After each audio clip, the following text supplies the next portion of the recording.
وقار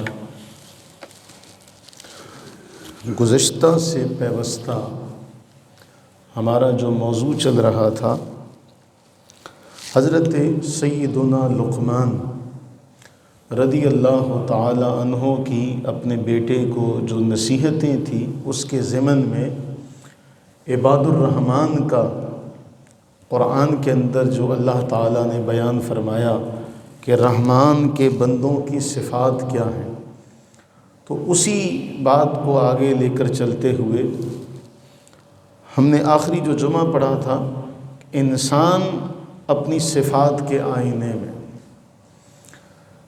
اللہ تعالیٰ جل وعلا نے انسان کے اوپر کتنی رحمتیں اور انسان کو کتنی نعمتوں سے نوازا ہے، اور انسان کی کیا صفات جن کا قرآن نے ذکر کیا ہے، اور انسان کو کیا کیا کام جو ہیں وہ کرنے چاہیے۔ اسی حوالے سے قرآن کریم کی آیہ مبارکہ آپ کے سامنے ہے، وَلَقَدْ كَرَّمْنَا بَنِي آدم، جو ہمارا موضوع تھا اس میں ہم نے یہ آیہ مبارکہ پڑھی تھی سورہ 3 کی، کہ اللہ تعالیٰ فرما رہا ہے ہم نے انسان کو بڑے احسن انداز میں پیدا کیا، پھر ہم نے اس کو اسفل سافلین کی طرف لوٹا دیا۔ اس کی تشریح میں آپ کے سامنے اقوال جو ہے مفسرین کے وہ ذکر کر چکا ہوں۔ اللہ فرما رہا ہے کہ ہم نے بنی آدم کو معزز کیا، ہم نے بنی آدم کو عزت بخشی۔ اب رب تعالیٰ کا یہ جو قرآن کریم میں بیان ہے، اس بیان کو سامنے اپنے ذہنوں میں رکھیے گا اور اس کو اپنے سنتے ہوئے اپنے اوپر اس کو اپلائی کیجئے گا، اس کو اپنے اوپر لاگو اور نافذ کرنے کی کوشش کیجئے گا۔ اللہ فرما رہا ہے کہ ہم نے بنی آدم کو عزت بخشی،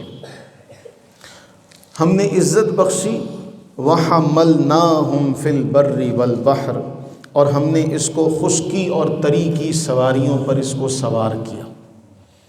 وَحَمَلْنَاهُمْ فِي الْبَرِّ وَالْبَحْرِ، ہم نے اس کو خشکی میں بھی سواریاں عطا کی، ہم نے اس کو تری میں بھی سواریاں عطا کی۔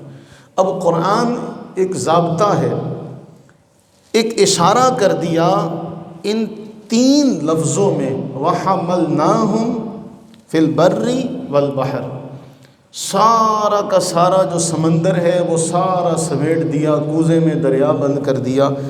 اب جو بھی خشکی کی سواری ہے، جو بھی تری کی سواری ہے، اللہ فرما رہا ہے ہم نے تمہیں سواریاں عطا فرمائی۔ اب آپ اپنی سواریوں پر نظر ڈالیں، اپنی سواریوں پر نظر ڈالیں کہ حضرت انسان کو اللہ نے کیسی کیسی سواریاں عطا کی، اور اس کے بالمقابل دوسری مخلوقات کو بھی دیکھیے۔ انسان چلنا بھی جانتا ہے، انسان دوڑنا بھی جانتا ہے، اس کے باوجود بھی اللہ نے اس کو سواریاں عطا فرمائی۔ باقی مخلوقات کو اس قسم کی کوئی نعمت میسر نہیں ہے۔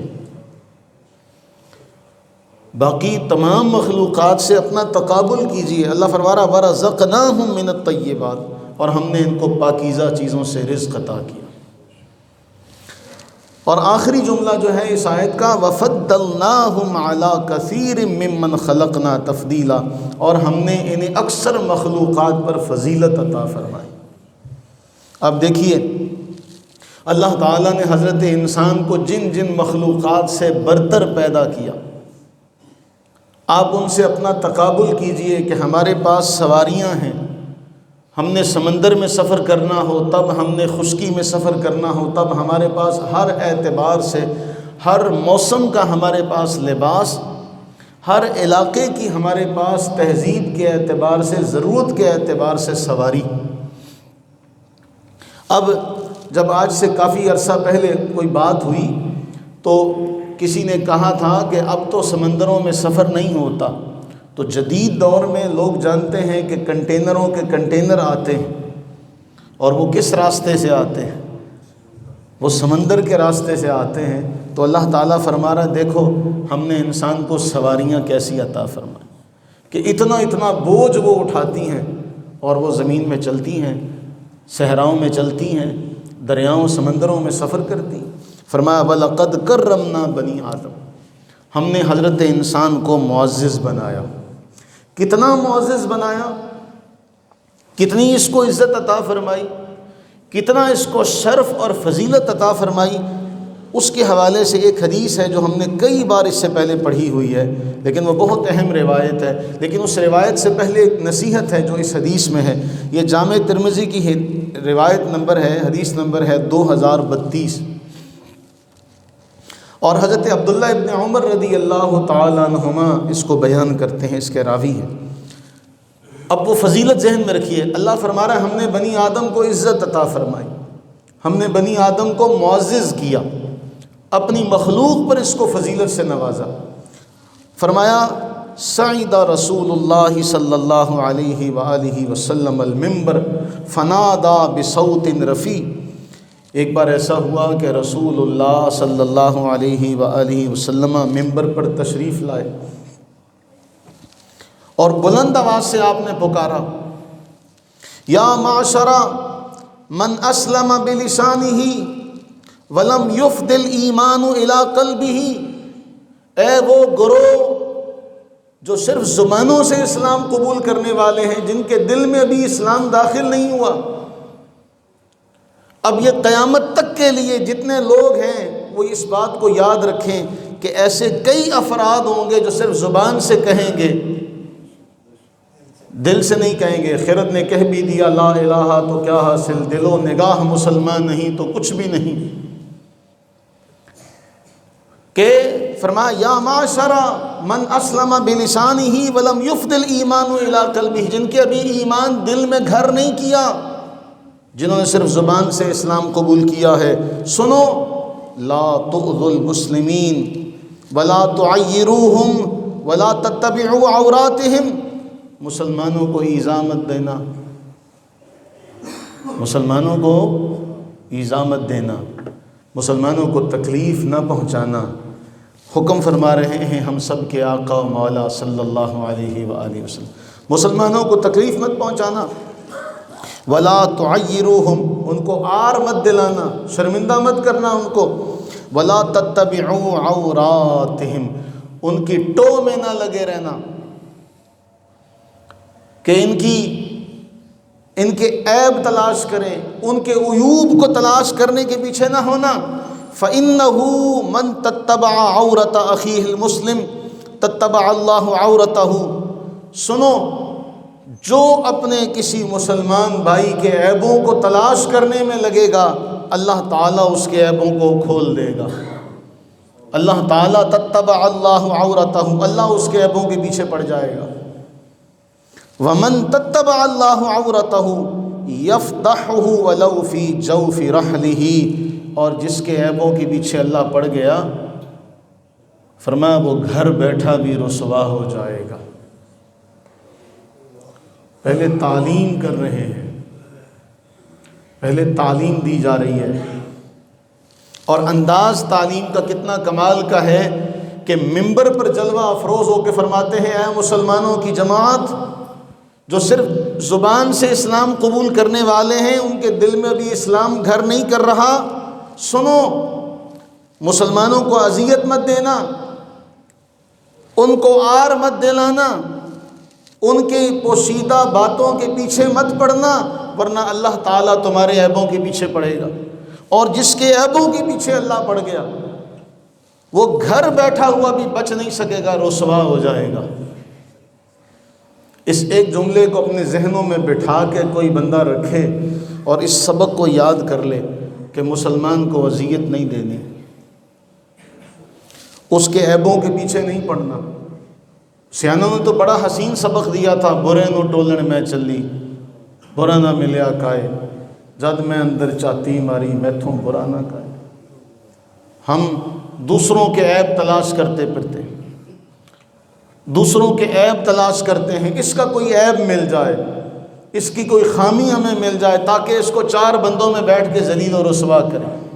ہماری اکثریت یہ جملہ ملتا، یار اس کی کوئی خامی مل جائے نا، پھر اس کو چار بندوں میں بیٹھ کے باتیں سنائیں گے، اس کی کوئی بات ہمارے ہاتھ آ جائے، اس کی کوئی کمزوری ہمیں مل جائے، اس کا کوئی عیب ہمیں مل جائے۔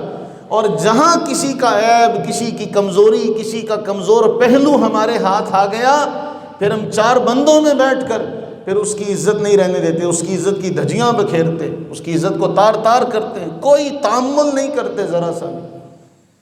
اللہ تعالیٰ ہمیں فرما رہا ہے اگر تم کسی کے عیب کے در پے ہوگے تو اللہ تعالیٰ کے سامنے تمہارے عیبوں میں کون سی بات ہے جو چھپی ہوئی ہے؟ کون سا معاملہ ہے جو اس کے احاطے میں نہیں، اس کی قدرت سے باہر ہے؟ اور اگر وہ کسی کے عیبوں کو پھولنے لگے تو پھر کون بچے گا؟ جس طرح اسی کو سمجھنے کے لیے ایک اور حدیث ہم نے کئی بار پڑھی ہوئی ہے جس میں اللہ کے نبی سرور عالم صلی اللہ علیہ وآلہ وسلم نے فرمایا جس کا حساب لیا گیا وہ رسوا ہو جائے گا۔ حساب لینے پر کوئی بخشا نہیں جا سکتا سوائے اللہ کے فضل کے۔ وہ جس پر فضل کرے گا وہ بخشا جائے گا، ورنہ وہ جس کا حساب لینے پر آیا وہ کبھی کامیاب نہیں ہو سکتا۔ پوچھا گیا آپ، چھوٹا سا سوال نہیں ہے، فرمایا ان یتغمدنی اللہ، مجھے بھی اللہ کی رحمت ڈھانپ لے۔ اس کے فضل کے بغیر کوئی جنت میں نہیں جا سکتا، عمل کی بنیاد پر جنت میں داخلہ نہیں ہو سکتا۔ ہمارے آقا کریم صلی اللہ تعالی علیہ وآلہ وسلم نے سبق کتنا حسین دیا، کوئی اعمال پر بھروسہ نہ کرے۔ میری اتنی نمازیں ہیں، میری اتنی خیرات ہے، اس پر بھروسہ نہ کرے، اس لیے کہ اعمال کی بنیاد جنت میں جانے کا ذریعہ نہیں۔ وہ حساب لے گا تو پکڑے جاؤ گے، ہاں اس کے فضل کی بنیاد پر جنت ملے گی۔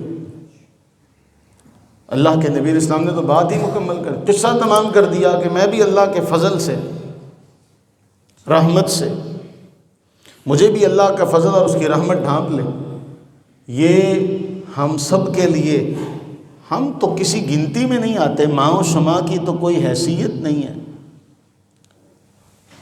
وہ ہستی جو سراپا رحمت ہے، جو سر سے لے کر پاؤں تک، جسے شفیع المذنبی کا ٹائٹل ملا ہے، گناہگاروں کی سفارش شفاعت کرنے والے، وہ فرمائیں کہ میں بھی اللہ کے فضل اور رحمت مجھے ڈھانپے تب میں جنت میں جاؤں گا۔ ہم کہاں بھولے پھرتے ہیں، ہم کہاں بھٹکے پھرتے ہیں۔ اور اس کے بعد اب وہ آیت ذہن میں رکھیے کہ فرمایا ہم نے بنی آدم کو عزت بخشی، کتنی عزت بخشی۔ اب حدیث کا دوسرا ٹکڑا، وَنَظَرَ ابن عمر یوماً الی البیت او الی الکعبہ، ایک دن آتا ہے عبداللہ ابن عمر رضی اللہ تعالیٰ عنہما بیت اللہ کی طرف نظر ڈالتے ہیں، فرماتے ہیں ما اعظم کی وَأَعْظَمَ حُرْمَتَ کی، تو کتنا عظیم ہے، تیری حرمت کتنی عظیم ہے۔ وَالْمُؤْمِنُ أَعْظَمُ حُرْمَةً عِنْدَ اللَّهِ مِنْكِ، لیکن ایک مومن کی عزت اللہ کی بارگاہ میں تجھ سے زیادہ ہے۔ اللہ نے ایمان والوں کو، آپ کو وہ عزت عطا فرمائی، فرمایا وَلَقَدْ كَرَّمْنَا بَنِي آدم، ہم نے بنی آدم کو معزز کیا۔ کتنا معزز کیا، اس کے محبوب کریم علیہ السلام نے گواہی دے دی، محبوب کے صحابی نے گواہی دے دی کہ آپ کی شان کو، قدر و منزلت کو اللہ نے بیت اللہ سے بھی زیادہ افضل قرار دیا۔ کس کی بدولت، کس کے صدقے، کس کی وجہ سے؟ اللہ اور اس کے رسول پر ایمان لانے کی وجہ سے یہ شرف، یہ کرامت آپ کو ملی کہ اللہ کے نبی علیہ السلام نے فرمایا، عبداللہ ابن عمر بیت اللہ کی طرف نظر ڈال کر فرماتے ہیں وَالْمُؤْمِنُ أَعْظَمُ حُرْمَةً عِنْدَ اللَّهِ مِنْكِ، کہ ایک مومن کی عزت اللہ کی بارگاہ میں تجھ سے کہیں زیادہ ہے، جس کی طرف آج ہمارے لیے جانا ممکن نہیں ہے، اس کی طرف جانا آج ہمارے اسباب نہیں ہے ہمارے پاس۔ ہر ایک جانا چاہتا ہے، کسی سے بھی پوچھ لیں، کسی کلمہ گو سے پوچھیں بیت اللہ کی طرف جانا، اس نے کہا ہاں، وہ کہے گا کہ میرا جی چاہتا ہے، اسباب نہیں ہے۔ وہاں جانے کے لیے اسباب میسر نہیں ہیں، آج کے حالات ایسے ہو چکے ہیں، جانا ہر کوئی چاہتا ہے، لاکھوں روپیہ لگا کر ایک آدمی وہاں جاتا ہے، اور ہمارے علماء یہ سبق دیتے دیتے ان کی زندگیاں گزر گئیں کہ جس کے لیے تم اتنا سفر کر کے آئے ہو، ایک ایمان والے کی عزت اللہ تعالیٰ نے اس سے زیادہ قرار دی جس کی طرف تم سفر کر کے آ رہے ہو۔ تو دیکھو کہیں اس تک جانے کے لیے اس تک جانے کے لیے، اس کی زیارت کرنے کے لیے، اس کا طواف کرنے کے لیے تم نے کسی مومن کی عزت کو پامال تو نہیں کیا، تم نے کسی مومن کا دل تو نہیں دکھایا، تم نے کسی مومن کی بدخوئی تو نہیں کی، تم نے کسی مومن کو اذیت تو نہیں پہنچائی، تم کسی مومن کے عیب تلاش کرنے کے درپے تو نہیں ہو رہے۔ جواب اپنے آپ مل جائے گا، جواب واضح ہے۔ اور وہاں پہنچ کے سبق دیا گیا حلم کا، صبر کا، برداشت کا۔ اللہ تعالیٰ آج کی جو قبولیت والی ساعت ہے اس کا صدقہ ہم سب کو وہاں کی حاضری عطا فرمائے۔ ہر ایک کا دل تڑپتا ہے، لیکن وہاں جا کر بھی کئی محروم رہ جاتے ہیں، وہاں بھی کسی کو دھکا دیا جا رہا ہے، اور وہ آوازیں لگاتے ہیں، وہاں پہ وہ آوازیں لگاتے ہیں، بھائی اس کا استعلام تو اللہ کے نبی علیہ السلام نے دور سے بھی کرنے کی ہمیں چھوٹ اور رعایت دے دی ہے، دیا کہ نہیں دیا؟ اس کا استعلام کرنے کی دور سے بھی اللہ کے نبی علیہ السلام نے رعایت دی ہے، لیکن مومن کو اذیت پہنچانے کی اجازت نہ اللہ نے دی نہ اس کے رسول نے دی، صلی اللہ علیہ حبیبہ دائما ابدا وبارک وسلم۔ لیکن ہم یہاں بھی کئیوں کو اذیت پہنچا رہے ہیں، وہاں بھی اذیت پہنچا رہے ہیں۔ پھر ہمارے ہاں ایک بڑا ماحول بن گیا کہ جی جاتے ہوئے مل کے جانا، جاتے ہوئے مل کے جانا، اور بھئی معاف کر دو۔ بھئی ایسے معافیاں مانگی جاتی ہیں؟ تماشا بنائے ہو؟ اگلا کہے گا چلو رسماً اس نے کہہ دیا۔ میں نے آپ سے ایک بار پہلے بھی ذکر کیا، بلکہ متعدد بار آپ کو سنا چکا ہوں۔ جب ہم حفظ کرتے تھے، ہمارے حفظ کے استاد تھے قاری محمود صاحب رحمہ اللہ تعالی علیہ، انہوں نے اس وقت ہمیں حفظ کی کلاس میں، ہم 8ویں کے طالب علم تھے، اس وقت ہمارے استاد صاحب کہا کرتے تھے اگر تم نے اپنے دوست سے کوئی چیز مانگی اور وہ دل سے نہیں دے رہا تو تمہارے لیے جائز نہیں ہے۔ ہو سکتا ہے وہ تمہیں نہ کر سکتا، کیونکہ سائیکل لے لیا کرتے تھے ایک دوسرے کی دوست، تو استاد صاحب نے کہا ایک دوسرے سے ایسے چیزیں نہ مانگا کرو، اگر اس نے دل سے نہیں دی تو تمہارے لیے جائز نہیں ہوگی، یہ نہ چوری ہو جائے، یہ تمہارے کھاتے میں چوری لکھی جائے۔ ہم بچوں کو یہ سبق سکھائیں اور یہ سبق سکھا کر انہیں بڑا کریں، اور ہم اسی بات کو ذہن میں رکھیں کہ جس کے منہ پر آپ چلے گئے، اس کا سارا نقصان کرنے کے بعد، اس کی غیبت کرنے کے بعد، اس کے عیب بیان کرنے کے بعد اب اس کے سامنے جا کہتے یار میں اللہ کے گھر جا رہا ہوں مجھے معاف کر دے، تو وہ رسمن ہی صحیح، اس نے دل سے تو نہیں کہا ہوگا، تو پھر آپ کے پاس کیا پیمانہ اور معیار ہے کہ اس نے دل سے کہا ہے؟ تو آپ وہاں جا رہے ہیں کس کا دل دکھا کے؟ اب سوچیں، جس کا ہم نے دل دکھایا ہے، جس کی ہم نے عزت کو پامال کیا ہے، جس کے پاس جا رہے ہیں، اس سے تو افضل کو چھوڑ کر ہم جا رہے ہیں اس کے پاس۔ تو یہ جو حدیث ہے، اب اس آیت کو پھر وَلَقَدْ كَرَّمْنَا بَنِي آدم، ہم نے بنی آدم کو معزز بنایا، عزت دی۔ کتنی عزت دی؟ اللہ نے اپنے گھر سے بھی آپ کو عزت زیادہ دے دی۔ اللہ تعالیٰ کا گھر ہے نا، اس کی نسبت کیا ہے؟ بیت اللہ، نسبت کیا ہے؟ اللہ کا گھر، خانہ کعبہ، بیت اللہ، اللہ کا گھر، اس گھر کو اللہ کے ساتھ نسبت ہے۔ اللہ تعالیٰ نے اپنے گھر سے بھی زیادہ ایمان والوں کو عزت عطا فرمائی، اور اس سے بڑا احسان، فضل، شرف، کرامت ہمارے لیے کیا ہے جس کو ہم چاہتے ہیں؟ اب جب بات نکلی ہے، پھر ہمارے ہاں بڑا عجیب سا ایک معاملہ ہے، ہمیں خیر آج تک اس کی سمجھ نہیں آئی۔ جائز ناجائز کی بات نہیں ہے، میں جائز ناجائز کی بات نہیں کر رہا، جائز ہے آپ کرنا چاہیں۔ کیا کسی صحابی نے بھی اپنے نام کے ساتھ حاجی لکھوایا؟ انہوں نے حج نہیں کیے تھے۔ تاریخ اسلام میں ہمیں تو کسی کے ساتھ، کسی تابعی کے ساتھ ہم نے حاجی کا لفظ نہیں دیکھا۔ حاجی امام بخاری، حاجی مسلم، حاجی ترمذی، حاجی نسائی، حاجی ابن ماجہ، حاجی ابو حنیفہ، ان کے نام کے ساتھ تو ہم نے نہیں دیکھا ہی۔ پھر کوئی عمرہ کر کے بھی آ جائے تو وہ بھی نام کے ساتھ حاجی، پتہ چلے وہ میں حاجی نہیں ہوں، وہ تم نے یہ کس لیے کیا ہے؟ یہ تم نے کس لیے کیا؟ اس لیے کیا. اور کئی بیچارے تو ایسے ہیں، اللہ تعالیٰ معاف فرمائے، وہ آ کے نا وہ کئی دن ٹینڈ کروائے پھرتے ہیں بھی ان کو پتہ لگے میں عمرہ کر کے آیا ہوں، آ کے ٹوپی سر سے نہیں اتاریں گے. یہ کیا چکر ہے؟ کس روش پر ہم چل پڑے ہیں؟ کون سا دکھلاوے والا معاملہ ہماری نسلوں کے اندر آتا جا رہا ہے؟ اور اس سے بھی اگلا معاملہ اتنا خطرناک کہ ہر غیرہ نتھو خیرہ جا کے حرم میں ویڈیو بنا کے اپلوڈ کرتا.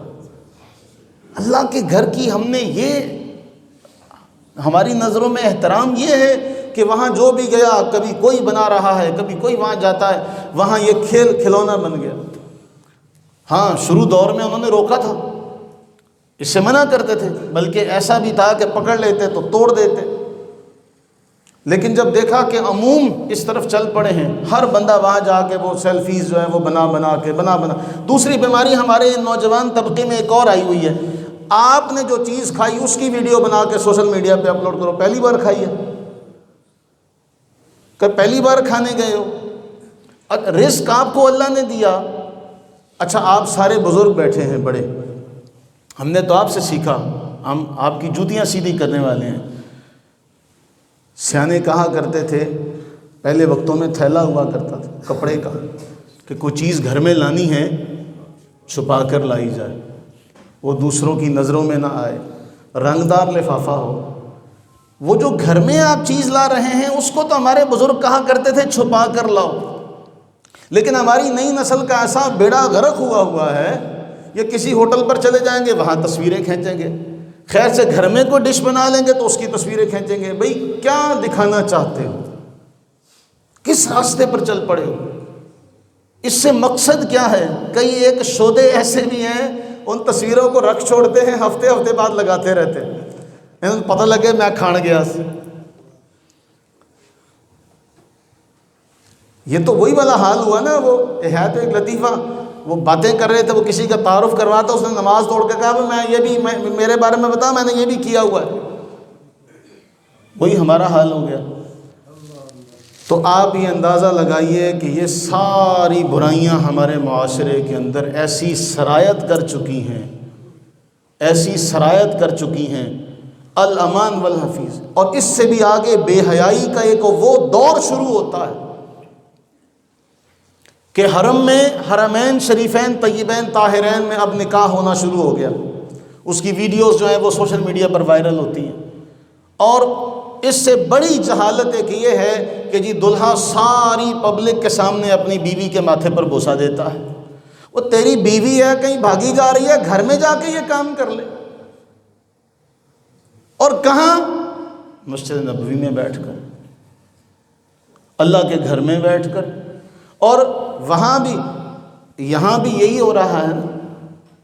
شادی حال میں کیا ہوتا ہے؟ یہاں بھی ایسا ہی ہوتا ہے نا. ہم واللہ باللہ تاللہ ہمیں شرم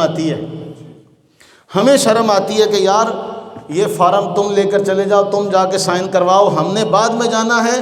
وہ مووی بنانے والے ایسے ہیں، پتہ نہیں وہ سگے رشتہ دار ہیں، وہ پہلے پہنچے ہوتے ہیں اور ان کے سامنے نشر کیا جاتا ہے. اللہ نے تو آپ کو اتنی عزت عطا کی، اللہ نے تو آپ کو اتنا معزز بنایا، اللہ نے اپنے گھر سے بھی بڑی شان آپ کو دے دی. اللہ نے تو آپ کی شان اپنے محبوب کی زبانی، محبوب کے صحابہ کی زبانی کہا کہ تم تو بیت اللہ سے بھی زیادہ شان والے ہو. بیت اللہ سے زیادہ شان جن کو ملی وہ کیا کر رہے ہیں؟ شادیوں میں جا کر دیکھ لو. اور اب کوئی حیا نہیں ہے کسی کا، کوئی حیا نہیں رہ گیا کسی کا. کوئی داڑھی والا ہے تب بھی گانے بج رہے ہیں، کسی بھی شادی میں چلے جاؤ وہاں پہ گانے باجے. اللہ کی پناہ، اللہ کے گھر بھی آؤ تو وہ سلام کرنے کے لیے میرے منہ سے سنتا ہے کچھ، وہ پتہ نہیں اس نے زندگی میں پہلی بار آنا تھا، وہ ڈھول کے ساتھ آتا ہے مسجد میں سلام کرنے. پیو نو سلام کرنا انڈیا، کوئی اس کو نہیں کچھ بھی کہتا. یہ جہالت. اب میں باتیں ذہن میں ہمارے ہاں میں نے کئی بار یہ ذکر کیا، پنجابی میں بھی آداب تھوڑے تو نہیں ہیں. ہم اپنے بچپن میں کراچی میں ہم سنا کرتے تھے پنجابی تو تڑاخ والی زبان ہے. آداب کا خیال نہیں رکھتے ہمارے بولنے والے، اور ہم اس کا آج ثبوت دیکھ رہے ہیں کہ بڑے سے بات کرنی ہو تو تسی کہہ کے بات نہیں ہو سکتی۔ بولیے، بولو، یہ جتنے بھی بچے بیٹھے ہیں ان کے لیے سبق ہے۔ امی تو نہیں جانا،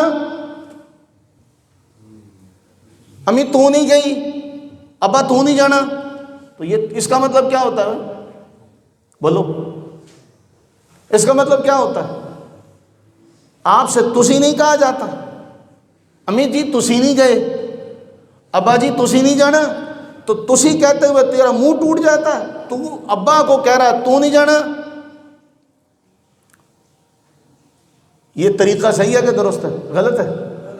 صحیح ہے کہ غلط ہے؟ میں صحیح ہے کہ درست کہنے لگا سی، میں کہ پھر پھنس جانا ہے۔ صحیح ہے کہ غلط ہے؟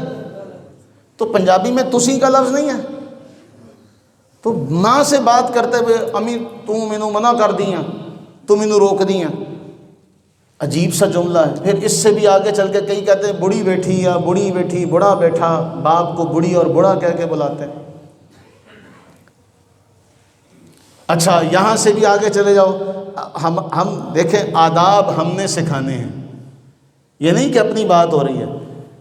وہ ایک بچہ گھر جا کے کہتا کاری نہیں سی آیا اج، اگے امی بھی کہندی کاری کتھے گیا سی اج، کاری نے کی کیا وا، کاری نہ ہویا مذاق ہو گیا، امی ابا نہ ہوئے مذاق ہو گئے۔ اللہ فرمائے ہم نے تمہیں عزت عطا فرمائی، تو وہ عزت کہاں نظر آتی ہے؟ ہمارے بول چال میں عزت نظر آنی چاہیے کہ بھئی یہ وہ ہستی ہے جس کی وجہ سے ہم بڑے ہیں، اس کا نام لیا جائے، اس کو کہا جائے ابا جی، ابا جان، امی جی، امی جان۔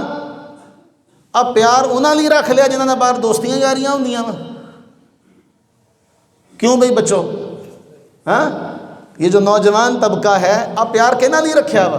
اپنی یاریاں دوستیاں نبھاؤن لی پیار رکھیا وا کہ یہ بہن بھائیوں کو یہ پیار نہیں دینا، ماں باپ کو یہ پیار نہیں دینا، کن کے لیے رکھا ہوا ہے؟ بازاری دوستوں کے لیے؟ بولیے، بازاری دوستوں کے لیے یہ پیار رکھا ہوا ہے؟ اللہ سے یہ دعا کریں کہ اللہ تعالی ہمیں اس بات کو کہ اللہ نے ہمیں معزز کیا ہے۔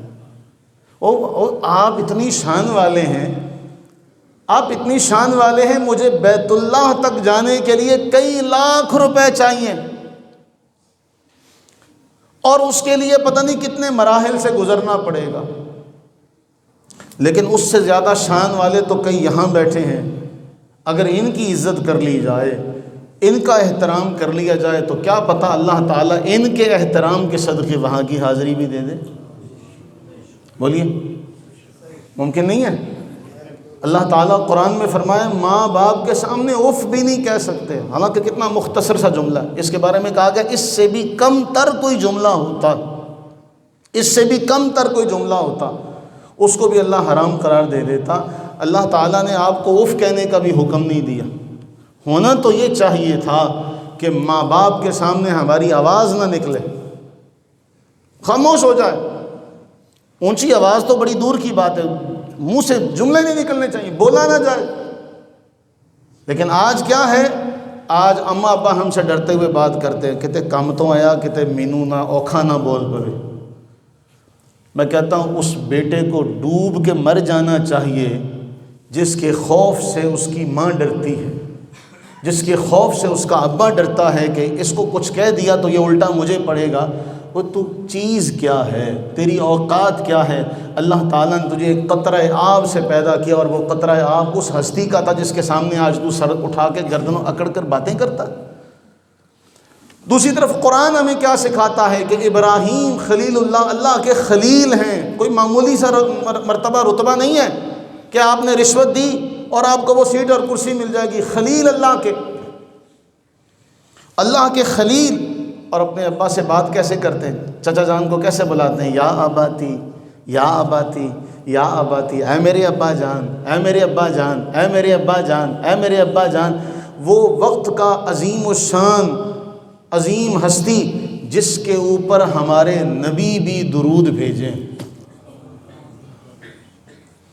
جس کے لیے ہمارے نبی فرمائے میں ان کی دعا ہوں دعوتو، میں ان کی دعا کا ثمر ہوں۔ اور ہمارے نبی سرور عالم صلی اللہ علیہ وآلہ وسلم ہمیں تعلیم دے کہ جب بھی میرے لیے دعا کرنی ہے، میرے جد امجد کے لیے ضرور دعا کرنی ہے کہ اے اللہ اللہم صلی علی محمد وعلی آل محمد کما صلیت علی ابراہیم وعلی آل ابراہیم انک حمید مجید الی آخری۔ تو اب وہ معاملہ کیا ہے کہ اب وہ کافر ہے، بت پرست ہے، اس سے بات کرتے ہیں یا اباتی، یا اباتی لما تعبد ما لا یسمع، یا اباتی لا تعبد الشیطان، یا اباتی انی اخاف۔ وہ بار بار یہ بات کہتے ہیں، ہر جملے کے ساتھ یا اباتی یا اباتی یا اباتی، اے میرے ابا جان، اے میرے ابا جان، اے میرے ابا جان۔ اور باپ جھڑک دیتا ہے، جو چچا ہے وہ جھڑک دیتا ہے، پھر بھی کہتے ہیں میں آپ کے لیے دعا کرنا نہیں چھوڑوں گا۔ آج ہم جن کی کوئی اوقات نہیں، جو 1 روپیہ کما نہیں سکتے، جو کچھ کما کے کچھ بنا نہیں سکتے، ہے ایسا کہ نہیں ایسا؟ صرف بچے پیچھے والے بولے نا، ہے ایسا کہ نہیں ایسا؟ ہمارے اماں ابا نے تو پھر بھی ہمیں گھر بنا کے دے دیا، ہم تو وہ بھی نہیں بنا کے دے سکتے، لیکن ہم ان سے بات کیسے کرتے ہیں؟ وہ ہم سے ڈرتے ہیں۔ تو پھر قرآن ہمیں کیا کہے، نبی کی حدیث ہمارے بارے میں کیا کہے، اور خود ہمارا کردار کیا ہے؟ تو ہمیں تو پھر شرم آنی چاہیے اس بات پہ کہ اللہ فرمایا وَلَقَدْ كَرَّمْنَا بَنِي آدم، ہم نے آدم کو معزز کیا، ہم نے بنی آدم کو معزز کیا، ہم نے اس کو سواریاں عطا کی، خشکی میں سواری عطا کی، تری میں سواری عطا، ہم نے کئی مخلوق پر اس کو فضیلت دی۔ وہ جو کئی مخلوق پر فضیلت جس کو دی، اس کی تشریح میں اللہ کے نبی علیہ السلام نے فرمایا کہ بیت اللہ سے بھی زیادہ افضلیت دی۔ جس کو اللہ نے بیت اللہ سے بھی زیادہ شان دی ہو، وہ باپ سے بات کرے تو بے رخی کے ساتھ، ماں سے بات کرے تو بدتمیزی کے ساتھ، بڑوں سے بات کرے تو بے ادبی کے ساتھ، تو بتاؤ تو صحیح وہ کون سا مومن ہے جس کے بارے میں حضور نے فرمایا کہ اے بیت اللہ تجھ سے زیادہ اس کی شان ہے؟ پھر وہ میں اور آپ نہیں ہیں، پھر میں آپ نہیں ہیں، پھر وہ اور ایمان والے ہیں، پھر وہی ہے نا ہم جن کے بارے حضور نے فرمایا تم نے زبان سے کہا ہے، تمہارے دل میں ابھی ایمان داخل نہیں ہوا۔ وہ تو فرما رہے ہیں کہ مومن کو اذیت نہ دو۔ کس کو؟ مومن کو اذیت نہ دو۔ ہم سے ہماری ماں بھی دکھی، ہم سے ہمارا باپ بھی دکھی، ہم سے ہمارا بڑا بھائی بھی دکھی، ہم سے ہماری بڑی بہن بھی دکھی، تو ہم سے اگر یہ سارے دکھی ہوئے تو پھر اللہ کے ہاں ہمارا گواہ کون ہوگا؟ اللہ کے ہاں ہمارا گواہ کون ہوگا؟ جبکہ وہ قرآن میں فرمائیں کہ یہ سارے گواہ تمہارے لیے آئیں گے۔ تو کیا خیال ہے کل یہ جب اللہ کے حضور کہہ دیں کہ اے باری تعالیٰ انہوں نے یہ میرے ساتھ کیا تھا، تو پھر وہاں پہ کہاں جائیں گے؟